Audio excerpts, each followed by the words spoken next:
वकार साहब ये बताएं, जो सिविल केस या फैमिली केस में जो इशू फ्रेम होते हैं, तो इसका तरीक़ेकार क्या होता है, ये कब होते हैं? जी विकास, जो इशू फ्रेम वाला कंसेप्ट है ना, ये सिविल में मौजूद है।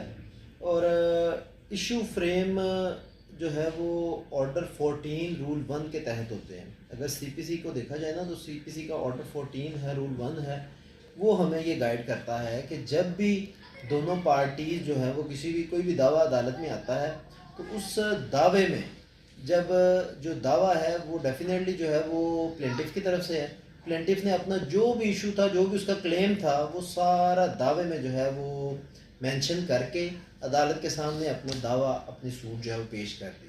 अब उसके बाद जो है वो अदालत दूसरी पार्टी को नोटिस करती है। नोटिस के डिफरेंट प्रोसेस हैं, उनको कवर करने के बाद जब दूसरी पार्टी अपीयर होती है, तो अदालत उसको कहती है भी आप इसका रिप्लाई दें, ये आपके खिलाफ दावा है, इसमें आपके ऊपर ये एलिगेशन लगे हैं, ये आपने किसी का राइट जो है ना वो इन्फ्रिंज किया हुआ है। तो अदालत उस पार्टी को कहती है कि आप इसके बारे में क्या कहते हैं।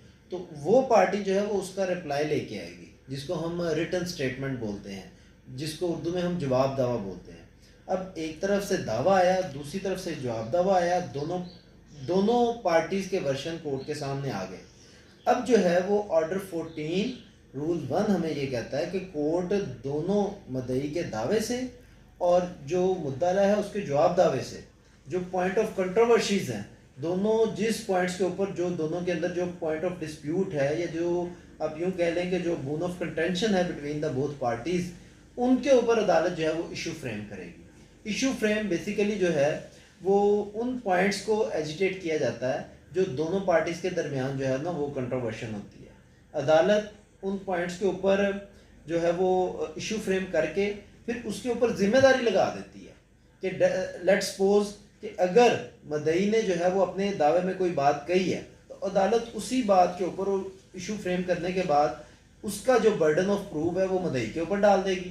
फिर कोई ऐसा पॉइंट कि जो मुद्दला ने अपने जवाब दावे में दिया हुआ है, जिसको साबित करना मुद्दले की जिम्मेदारी बनती है, तो अदालत उसके ऊपर इशू फ्रेम करने के बाद उसका जो बर्डन ऑफ प्रूफ है वो मुद्दला के ऊपर डाल देगी।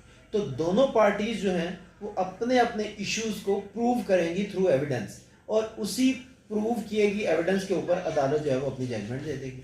तो ये एक जनरल कंसेप्ट है इशू का। ये बेसिकली जनरल आप इस वजह से नहीं कह सकते क्योंकि आम लेमैन जो है उससे ये रेलिवेंट नहीं होता। ये हमारे वकला के लिए ये रेलिवेंट होता है, चूँकि वकला ने इसको देखना होता है। और मैं हैरान होता हूँ कि बहुत से वकील ऐसे हैं जिन्हें यही नहीं पता होता कि ओपीपी और ओपीडी का मतलब क्या है। मतलब इशू जब फ्रेम किया जाता है तो